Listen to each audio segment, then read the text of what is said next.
আরো 7টি পার্টির সাথে আমাদের chief adviser professor Mohammad Yunus meeting করেছেন। মিটিংয়ে অ্যাডভাইজারদের মধ্যে ওয়াহিদুদ্দিন মাহমুদ, সিআর আবরার, আদিলুর রহমান খান এবং রিজওয়ানা হাসান ছিলেন। তো আমি স্যারের যে মেসেজ যেটা ছিল সেটা আমি একটু পড়ে শোনাচ্ছি।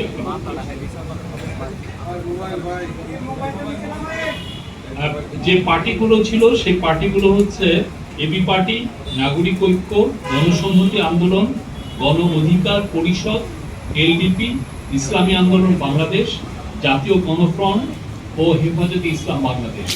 তারা আসলে কি ডিসকাশন করেছে অলরেডি, আমার ধারণা যে তারা আপনাদের সাথে সেটা অলরেডি শেয়ার করেছে এখানে। তো আমি চিফ অ্যাডভাইজার যা বললেন সেটা আবারও আমি আপনাদেরকে জানাচ্ছি।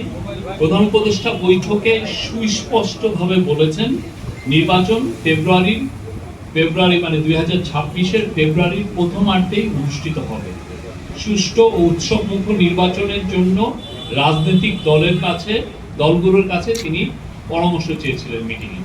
তিনি বলেছেন, এটা তার কোট, আপনি লিখতে পারেন কোট হিসেবে, আনন্দ ও উৎসবমুখর পরিবেশে নির্বাচন হবে। জীবনে কখনো ভোট দিতে পারেনি তাদের জন্য এই নির্বাচন ভালো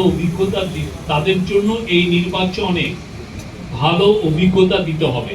যারা ভোট দিতে গিয়ে তিক্ত অভিজ্ঞতার সম্মুখীন হয়েছেন পূর্বে, তাদেরও ভালো অভিজ্ঞতা দিতে হবে। কেউ যেন বলতে না পারে যে আমাকে ভোট দিতে দেওয়া হয়নি।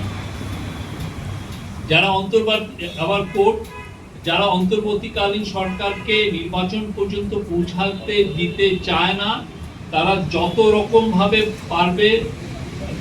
রকম ভাবে পারে বাধা দিবে। বাংলাদেশের সত্তাকে গড়ে তুলতে তারা বাধা দিবে। তারা সর্বোচ্চ চেষ্টা করবে নির্বাচন বানচাল করার। এমন পরিস্থিতি সৃষ্টি করার চেষ্টা করবে যাতে নির্বাচন না হয়। এগুলোর কিছু কিছু লক্ষণ এখন দেখা যাচ্ছে, সামনে আরো আসবে। এই জন্য আমাদের আরো সতর্ক হতে হবে। আমাদের চেষ্টা হবে নির্বাচন করার, এবং নির্বাচন ফেব্রুয়ারির প্রথমার্ধে অনুষ্ঠিত হবে। নির্বাচিত সরকারের